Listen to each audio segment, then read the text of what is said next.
This week's edition of Church Media Design TV is sponsored by the Playback Drive.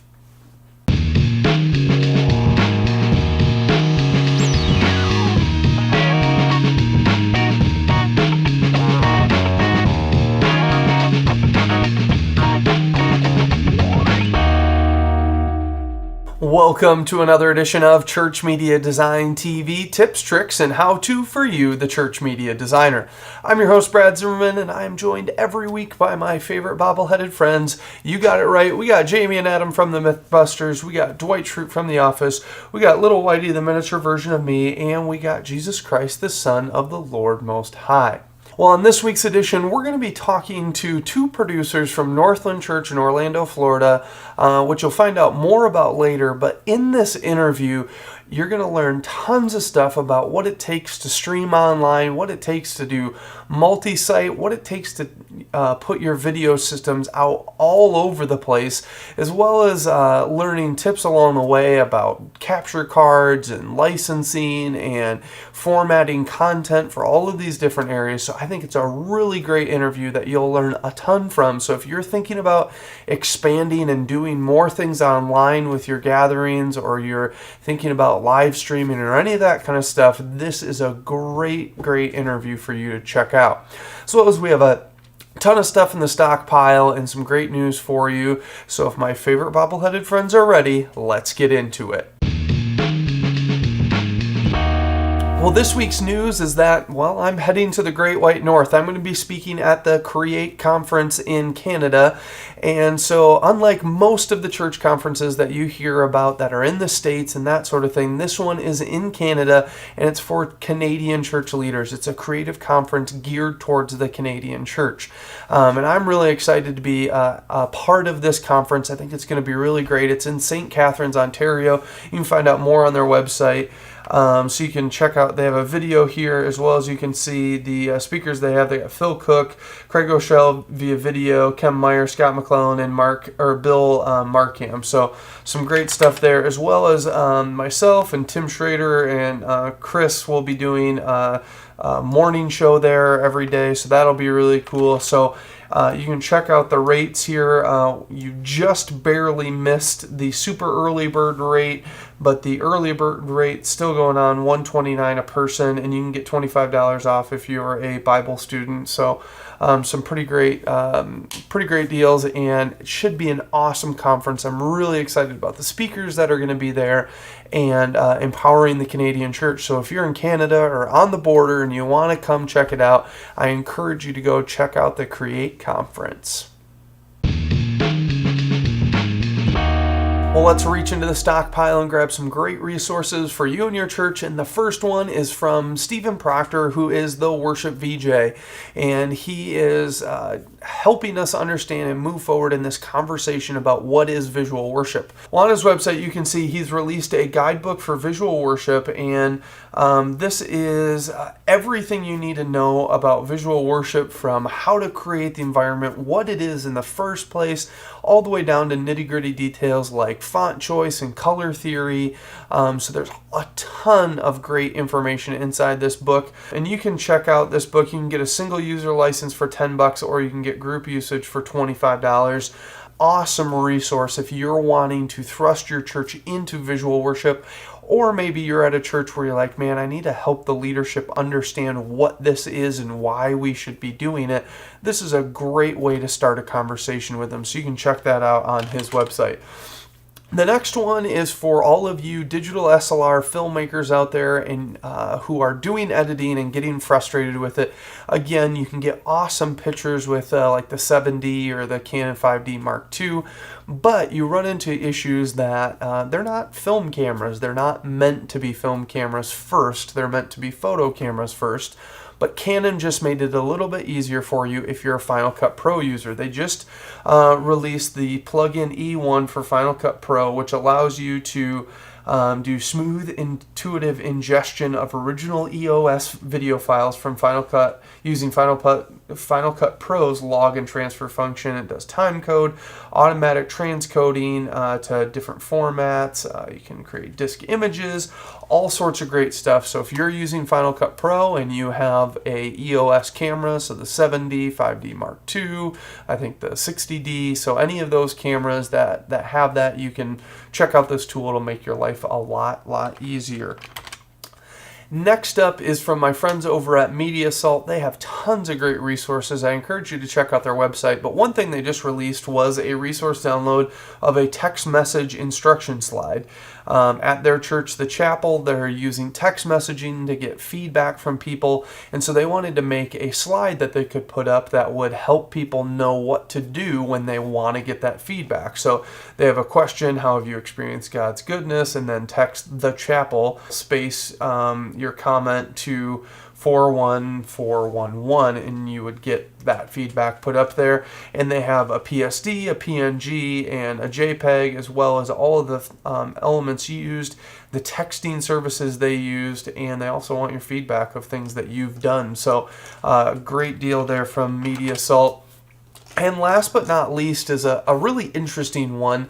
This is a full-fledged 3D studio that is a crazy % off. Now, it's called Messiah, and it is a 3D rendering program that can either be an add-on to programs like 3D Studio Max and Maya and Lightwave and all of those things, or it can be a standalone animation suite for you. So if you're thinking, I'd like to play around with 3D stuff, I don't want to use Blender, which is free, I've tried it, didn't like it, it was too hard to learn, but you want to try something but not have to break the bank to do it, this is your ticket in. They're doing their Dare to Share $10 challenge, and normally $4.99 you can get Messiah Studio 5 for $10, or you can get the Pro version for $40. And basically the difference between the two versions, one has 64-bit capability and multi-core usage, as well as dynamic or hair and fur and collision detection and some other things in there. So you can go check this out and buy your copy. The only interesting thing is they have to meet their goal for anyone to get their license. So it's an interesting little deal, but really cool. So I want to encourage you guys to go check it out and go grab your copy so that we can all invest in this software together. And it's been used for Pixar films to everything else along the way to commercial TV graphics and the whole 9 yards. So I encourage you to check out all of those resources. You can find them in our show notes at cmd.tv/125. Well, before we move on, let's say thank you to our sponsor of the Playback Drive. If you haven't heard about the Playback Drive, you need to check it out. It is your visual worship library, and this is going to give you a huge kickstart in visual worship. You can find out more on their website. It's the very first plug-and-play visual worship library brought to you by Worship VJ that we talked about a minute ago, Orange Thread Media, and visual worshiper Cameron Ware. On this drive, it's a Mac and PC drive. It has 320 visuals that work in programs like PowerPoint, Pro Presenter, Pro Video Player, Keynote, Easy Worship, Media Shout, and many others. So it's a great deal. And you can see here that it's been used at places like Willow Creek and the Echo Conference, Big Stuff Camps, the Dove Awards, Integrity Live, North Point Church. All you do is plug, import, and start worshiping. It has 75 high-definition videos, 75 standard def videos, 50 triple-wide videos, and 120 stills. Over $2,000 worth of content for only $2.99. So it's a great deal. It's about 35 cents a visual, which usually motion backgrounds are about $5 a visual. So that's a really good deal. So I want to encourage you guys to check out the playbackdrive.com. Find out more about it. I think it's a great resource that you guys should really look into. So check out playbackdrive.com. Well, today I'm really excited by the guests that are joining me because they're a part of a church that played a huge impact in why this show exists. I went to school in Orlando, Florida, and when I went down there, I said, I got to be a part of a church down here. And I found some friends who had contacts in Florida, and they said, you should check out this church called Northland. And the first Sunday that I showed up there, I was sitting in the seat and I was watching the stage, and I was like, okay, this is, it's a big church, but it doesn't seem anything special. Then all of a sudden, I heard this acoustic guitar playing, and I looked on the stage, and there was no acoustic guitarist. And I was very confused until I saw him on the screen, and then later found out he was in a building a mile down the road. And I was amazed by this. This was like, it was earth-shattering to me. I could not believe what was going on. And then I went and asked about volunteering and ended up being a part of their video team and helped set up one of their multi-sites and was there as they were getting ready to launch their internet campus before internet campus was a term. So today joined with me is Marty and Sean. Thanks for being here, guys. Greetings. Thanks for having us. So, Marty, I'll start with you because I actually don't know you that well because you weren't at Northland. At least I don't think you were at Northland when I was there. Sean was there. But just tell us a little bit about what your role is and what you do at Northland. Sure. I'm the director of media design here, which is really our team of all our people that handle things that are visible here. So it's video and web and graphic design, all the print, the lighting, all the staging, everything that we do visibly, and I get the pleasure of heading up that team. Awesome. And then Sean actually was a video producer, I think, when I was there. And there was another lead guy, Neil, who was there, and we still stay in contact. And Neil was an awesome guy. Sean is as well. So Sean, tell us a little bit about what you're doing now versus what you were doing back then, I guess. Oh, sure.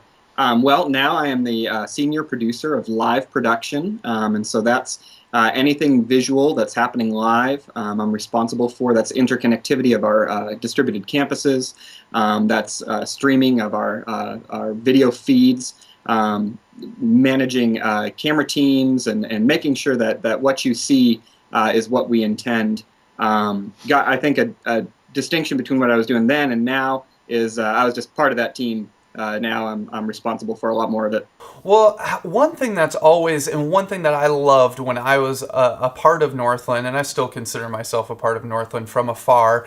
I attended Christmas Eve on my Roku box, and that was one of the things that I wanted to talk to you guys about. Is it seems like from the very beginning, Northland's really been pushing in new directions in new ways with media and all sorts of things. I felt like you guys kind of were doing multi-site before multi-site was a term. You were doing internet campus before internet campus was a term, and now you're on the Roku box and all these different areas. So where does that kind of come from you guys, and how do you get involved in that process? What does your position look like in that?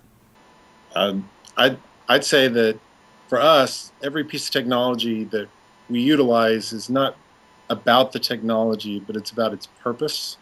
And that purpose may be part of creating an environment specifically for a focus on worship, or it may be just for connecting people. For us, technology like internet streaming and internet campus and the Roku box is all about bringing the church outside of our four walls into places where people are. So it's not, the obligatory, you have to come to our venue to be a part, but that we'll come to where you are and connect with you where you are and be in partnership with you where you are. And so that's what it's been all about for us. And it's, like we've seen the technology kind of emerge into its own manifestation beyond even what we intended. Like the Roku box, we started with the mindset of this is a great opportunity. We can create a private channel to create a good tool for our house churches to use. So instead of having to hook their PC, laptop, or whatever up to their TV, they could just have a small little, Roku box next to their TV. And so we built this private channel, and then we were able to make the channel public, and people started loading it. Now thousands of people have added it and are utilizing it. And now we've been able to help other churches have Roku channels, and it's really a privilege for us to see, to go to the listing of channels under church or spirituality on the Roku site and see that we've been able to have a hand in almost all those channels and helping get them online. And so I think it's really cool to see how God's just taken even just a small idea that He gave us in the first place, and it's turned into something far beyond what we thought it would be, and hope that it'll even grow into more. So. I think that from very early on, we were blessed with a leadership that allows us to view technology as an instrument, not just a tool, but literally like a pianist would play a piano. We are challenged to find devices, to find technology that's going to push the proverbial envelope of reaching people for Christ, for connecting congregants that currently attend. And so that's just been something we've been blessed to pursue. Being able to push the proverbial envelope. Pushing an envelope. The literal. Sorry. Sorry, Brad. We've taken it. We're at an all new high here on CMD today. I did at times. I'm sorry. But we've been able to be encouraged, to be excited about technology, to pursue new technologies, to constantly be looking for how the church and how Northland in specific can utilize anything that's on the horizon. Has been a great privilege.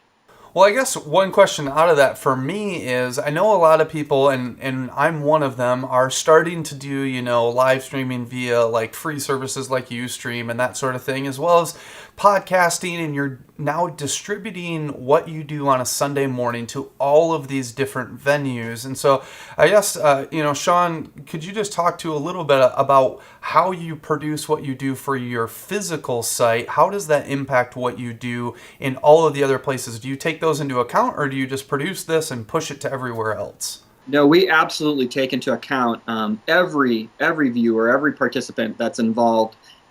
Certainly, currently the largest majority of those are at our central location here in Longwood, Florida.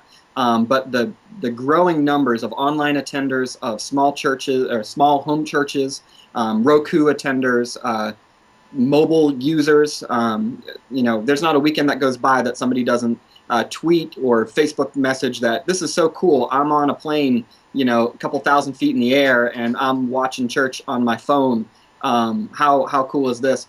Well, Marty, do you want to just speak to a little bit, like, as heading up content creation and that sort of thing, do you guys have automated processes that are, sending out the different formats and cropping down imagery and that sort of thing? How does that work with your actual content creation in thinking about all of these different places it's going to go to? Well, it's a interesting process, because not only do we have the internet campus and the mobile platforms to think about and thinking about, okay, how are these fonts and these images going to translate into a smaller format? But then we're also thinking, in our actual physical room, we have a video screen that's 75 feet wide and 16 feet tall. And so having to format content specifically for that, and then specifically for normal 16:9 viewership, and then for mobile devices, and then for the internet and smaller platforms.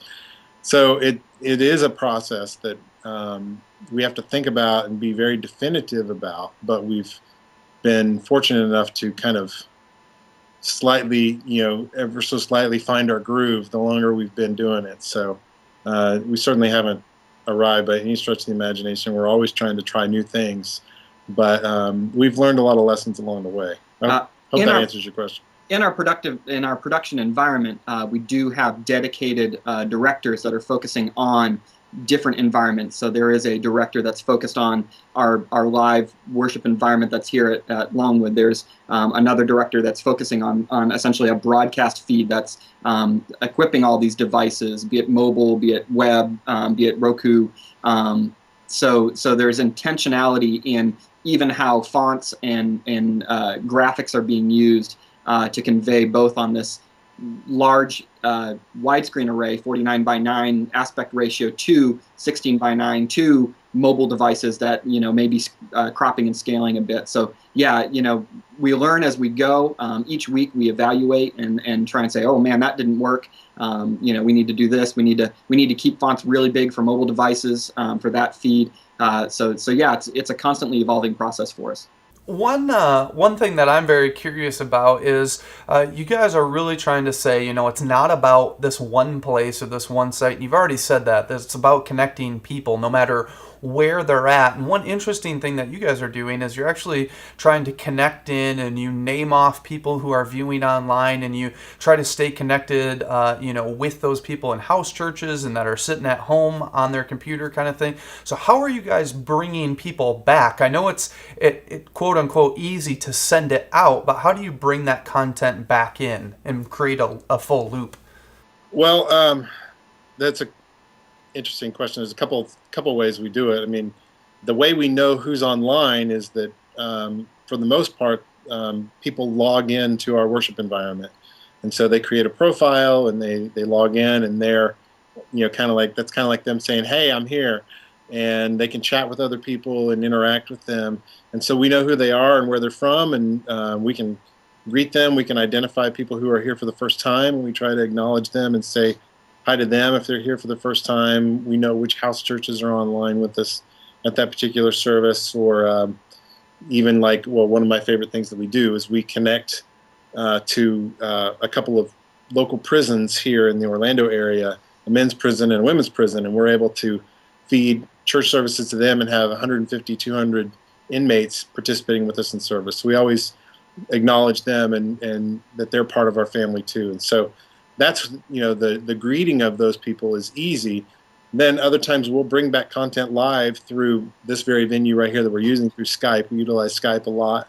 It's been an effective tool for us. Yeah, I mean, web connections, people with a webcam, Skype, iChat, Google Chat, just bringing back as many web-based feedback options that we can. We've used FaceTime on iPhone to bring back content before. Yeah. And when That's awesome. A great example of those participation with the jail ministries, with the penitentiary ministries, we're not able to, just physical limitations, we're not able to have them live kind of feedback, to have video cameras at the jail and talk back to our congregation. And so we had to send out a team to record them and play it back for a service that they were going to participate in. Each year we do Advent readings for the holiday season from different campuses. And so we wanted the penitentiaries to be able to participate in that. So we went out and had some of the inmates record Advent greetings and readings. We also pulled in a lot of live greetings and readings via Skype and all these other technologies. So yeah, it's a production coordination effort to bring this content in and to decide how much we can facilitate in one given service. If we gave the opportunity for every congregant to respond, we'd have no time to sing. So, the one thing that I'm sure a lot of people are curious about as they look at trying to up the ante on their video production and connect with more people outside their physical location is kind of the systems that it takes to do this. And I know that you can go crazy in depth about things that may not matter to most people, but just kind of, could you guys give a bit of an overarching view of what it takes to even run some of these systems? And again, I don't even know where to say to start because I'm not super familiar with it, but I know that we can get down rabbit trails that we don't need to get down. But Sean, do you want to field that one? Yeah, I'd be happy to. And stop me if I get too technical or not. No, you're fine. Oh, we'll stop you. Start off, anyone's welcome to email me. If you want to know more or you're interested in something that we talk about, feel free. We give everything away here. God provided it, so we want you to have it as well as us. So, can we give you away? Yes. Colorado, do you need anyone? I would like to snowboard more. We wakeboard, so that's fun. Okay, so technical systems overview. We utilize cameras. We are a standard definition because We haven't made the jump to high definition yet. Mostly due to the fact that we're web streaming is one of our primary outputs, and right now the translation of high def camcorders and live venue production to capture cards to streaming methods. Right now we see it as kind of an expense that we don't need to make. We hope to jump to high definition live event capturing in the next couple of years here. We do utilize a lot of high definition cameras in our storytelling. And so for the content that we present to the congregation, the stories that we acquire, we utilize some high definition cameras. Video switching, as we said, we utilize separate directors for kind of our broadcast feed versus our live environmental feed. And so we have a dedicated video switcher just for what's leaving the facility, and then another video switcher, more of a multi-definition video presentation tool for what's happening locally. Routing and integration systems, that's probably the part that's going to bore most of you. So there's lots of gear that goes between the switcher and your destination, but there's some technical stuff in there. But mostly what people call and ask about is encoders and streaming web encoding. How do you guys do that? For us, it's a number of custom-built PC chassis, nothing really complicated, with really nice video capture cards. The capture cards doing the weight of the compression so that you're not putting a whole lot of load on your CPUs.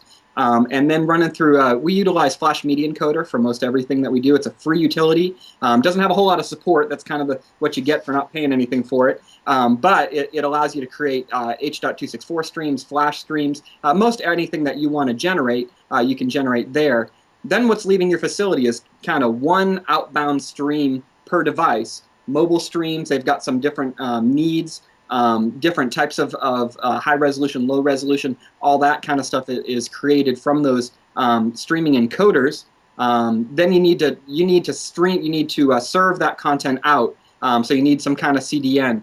Brad, you talked about some of the more public kind of free utilities. I think they're a great stepping stone. Things like Livestream and Ustream are awesome tools that can let you get your feet wet and then provide kind of a growth path for where you're going. If you've got 10 people interested and then you're heading to 100, you can start paying maybe a monthly fee, get rid of some of those banners, some of those advertisements.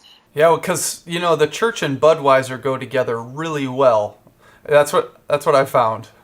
I was watching a service a couple of weeks ago, and it was sponsored by HBO Weeds.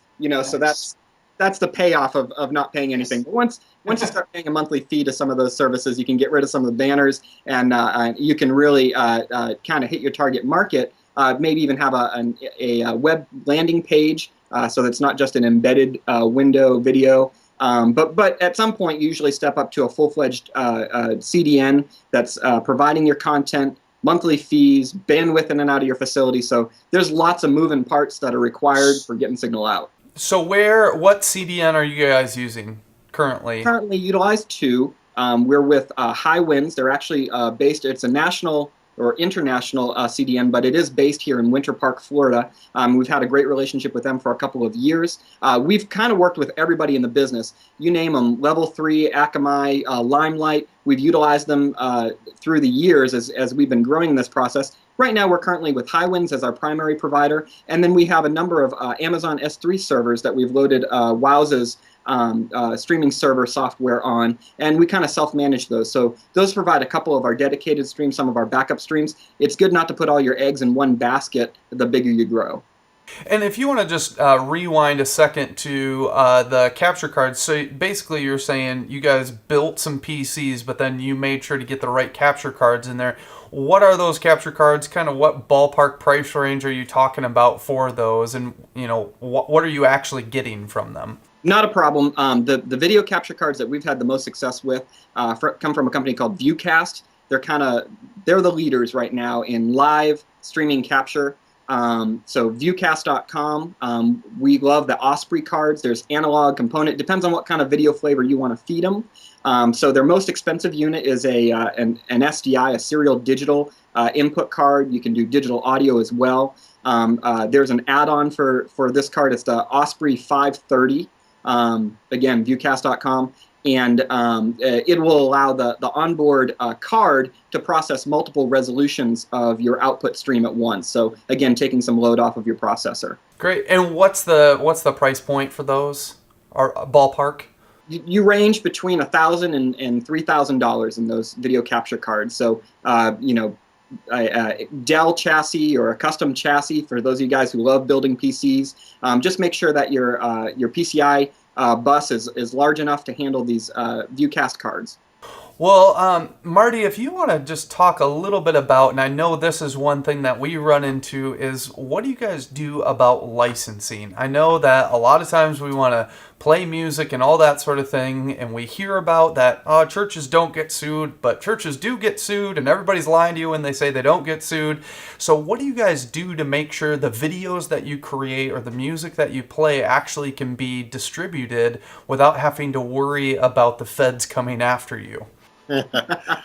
Well, we may still worry. No, I'm just kidding. What we've done is, we do all the typical licensing through, CCLI, CVLI, ASCAP, EMI, all of that's necessary. And then ultimately, we talk to an attorney who handles that kind of thing and just make sure that, we're within compliance to use things. And if anything comes up that's an iffy for us, not long ago, we wanted to use a clip from a documentary that was not licensed through our normal licensing chains. And so we had to contact the people who created the documentary to get permission from them to utilize it. So that you just can't skirt around that and have your ethics in line. You've got to do it the right way, because it's just honoring the people who created it. And as people who are artists and creators ourselves, we wouldn't want anybody doing that to us. So we take that very seriously here, even to the point where, if it's gray in the law, we'll take the white side instead of the black side, just to make sure that we're in compliance. So we had, our copyright covered us to put all kinds of music on our website through our domain name. And we loaded a lot of content onto Vimeo that we then displayed through our website, and we found out we weren't in compliance because we weren't paying to put stuff on Vimeo. Had to specifically be through our domain name. So we pulled everything that wasn't there. If it didn't belong to us, we pulled it off Vimeo. And we got a lot of complaints about that. There were a lot of people that were going to our Vimeo channel and looking at our highlights and stuff. And we just said, well, we've got to be in compliance there. So until we can, feel like we can justify paying that extra licensing for Vimeo, you're just going to have to come watch it on our site. So we take that really seriously, and we have a person here on staff who, it's not their only job, but one of their roles is to keep us in compliance and stay in touch with the lawyer all the time and make sure that we're, doing it the right way. So I think we've stressed consultant attorney, but one of the tangible things that we've found is in providing streamed content rather than downloadable content. So on your own site, if people are watching it in your domain, that helps to cover kind of your collective church as rather than allowing people to download it, put it on their own computer, upload it to their own YouTube page, post it on Facebook, etc. So on demand is the way to go, not not on demand, live or simulated live is the way to go. That way you can keep yourself in those constraints a little bit better. What? Let me tell you. Can I tell you one more story? I mean, yeah. We had just to show you, kind of how serious we are about keeping things on the up and up. Just because if people are looking at us, we need to be above bar with all this kind of thing. And we had a video of a song. We performed someone else's song here and posted the video fully within compliance. And that video went pretty viral to the tune of millions and millions and millions of views in just a few months. And just kind of went crazy. And the artist for that particular song contacted us and said, hey, we would really appreciate it. We haven't even gotten super popular with this song. We would like to, it's kind of our benchmark piece. We'd like to hang on to it.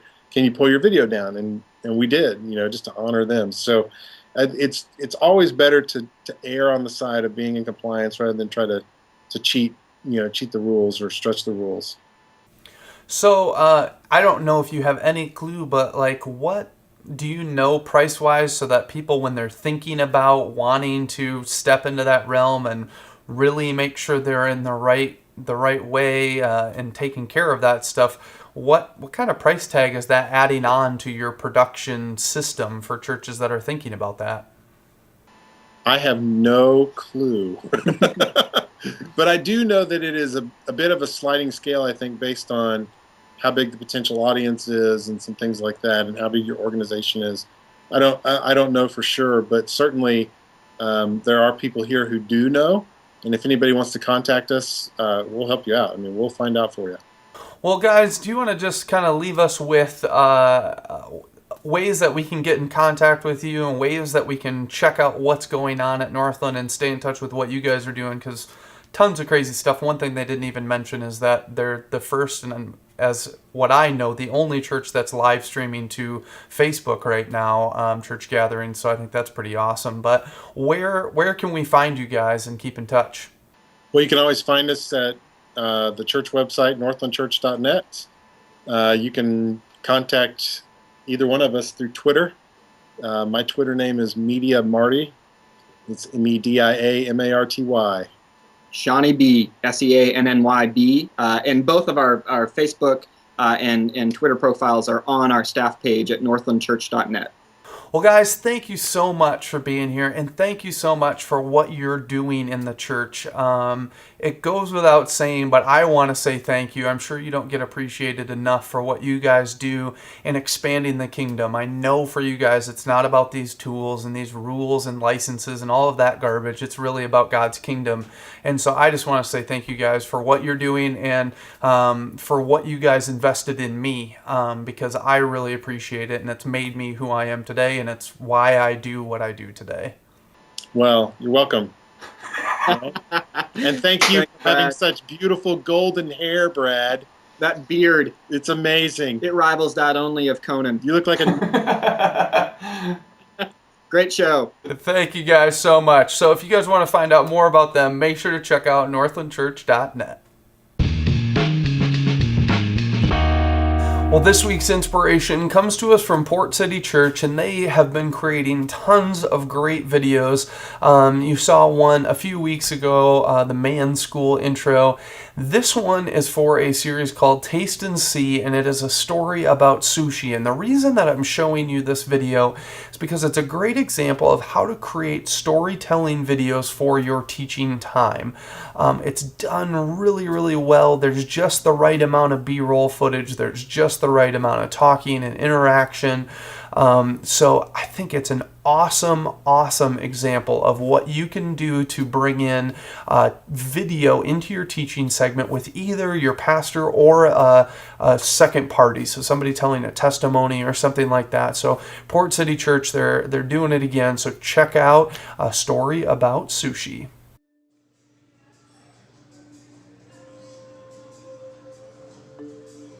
I don't like sushi. That would be my standard response whenever anyone would invite me to go with them. It was a quick and easy way to get another selection of restaurants to choose from. You see, when it comes to sushi, there's two strikes against me. Number one, I'm a meat and potatoes guy. I like steak and baked potatoes or hamburger and fries. And number two, I'm a food separatist. I don't like for any of my food to touch. And sushi violates both of those rules, not to mention all the weird ingredients that goes in, fish eggs or octopus. So I just decided to stay away from it. And one of my friends seemed to make it his mission to get me to go and try it. And he would ask me, let's go have some sushi, you'll like it. Do you like shrimp? Yes. Do you like rice? Yes. And so one day I gave in and said, okay, I'll go. So we get to the restaurant and I see, sure enough, I can order a rice and shrimp roll, and it was delicious. And so I thought, okay, I eat sushi, I like sushi. So I would come back to the restaurant from time to time and order the same thing. It was familiar and it was safe and I knew I liked it. Till one day we were at the table and the chef came up and he said, how is everything? I said, oh, it's delicious. And I told him I loved it. And he said, what are you having? And I told him. And he said, oh, that's a beginner roll. Have you ever tried this? And he listed off something. I said, oh, I don't like raw fish. And he said, have you ever tried it? I said, no. And you know how this argument goes. So he said, why don't you come with me? And he invited me up to the sushi bar where he laid out all these different kinds of ingredients, different kinds of fish and different kinds of vegetables. There was hamachi and grouper and tuna. And I was looking at all this, and he looked at me and he said, "Do you trust me?" Now, it's hard not to trust a guy who's standing 10 inches away from you with an 18-inch knife. And so I said, "Sure." And he began to put stuff in front of me and said, "Taste this." And each time he would give me some instructions. He would say, "Here's what you're looking for. Here's the texture of this." And he would ask me what I felt or what I tasted as this went on. And after about 10 or 15 different bites of different things, he stepped away from me and back to his station, where he proceeded to make me a roll, and he brought it back and he said, "Try this." And it was wahoo and avocado and scallions and some fish egg. I thought, "Oh, here we go." And he said, "You take it and you dip it in a Ponzi sauce, and it'll be perfect." And so I said, "Okay." And I did what he said, and I tasted it, and it was one of the best things I've ever put in my mouth. And he said, "You see? Do you see?" Now, everybody knows you don't taste with your eyes, but that's exactly what you have to do. You have to see this. You have to see it to understand. You have to see it to experience it. And it all happened simply because I responded to the invitation of someone I trusted to taste and see. Thank you.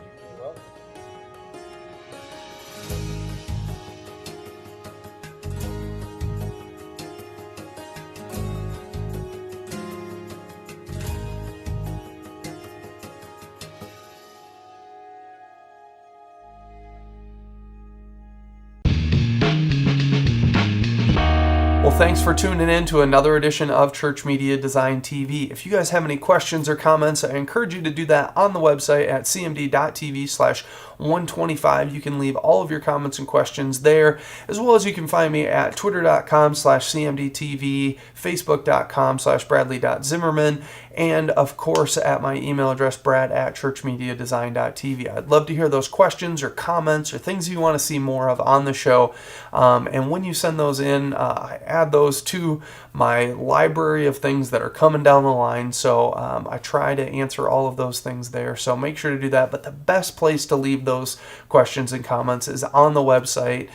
So when I answer them, I can answer it for everyone, and everyone can grab that knowledge together. So for this week's show notes, it's cmd.tv/125. You can find that all there. And make sure, again, to check out northlandchurch.net.